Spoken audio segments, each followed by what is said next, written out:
భర్త మద్యానికి బానిస కావడంతో పచ్చని కాపురం భగ్నమైంది. చివరికి ఇద్దరు మృతి చెందారు. వివరాలు ఇలా ఉన్నాయి. నెల్లూరు జిల్లా ఎన్టీఆర్ నగర్కు చెందిన కె నాగరాజు, సురేఖ 4 ఏళ్ల కిందట ప్రేమించి పెళ్లి చేసుకున్నారు. వీరికి 3 ఏళ్ళు మరియు 11 నెలల వయసున్న 2 కుమారులు ఉన్నారు. నాగరాజు టైల్స్ పనులు చేస్తూ కుటుంబాన్ని పోషించేవాడు. సురేఖ బ్యూటీ పార్లర్లో పనిచేస్తుంది. చక్కగా సాగుతున్న కాపురాన్ని మద్యం చిన్నాభిన్నం చేసింది. నాగరాజు తాగుడుకు బానిసై సంపాదించిన డబ్బంతా మద్యానికి ఖర్చు చేస్తుండడంతో ఇద్దరి మధ్య గొడవలు జరిగాయి.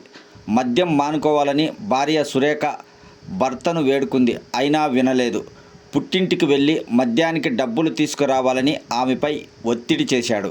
వేధింపులు తట్టుకోలేక విసిగిన సురేఖ ఇంట్లో ఉరివేసుకొని ఆత్మహత్య చేసుకుంది. భార్య నా వల్లనే చనిపోయిందని భావించిన నాగరాజు రైలు కింద పడి బలవన్మరణం చేసుకున్నాడు. దీంతో ఇద్దరు చనిపోవడంతో పిల్లలు అనాథులయ్యారు. ఇలాంటి సంఘటనలు చూసి మద్యానికి బానిసై సంసారం నాశనం చేసుకుంటున్న కొందరికైనా కనువిప్పు కలగాలని విన్నపం.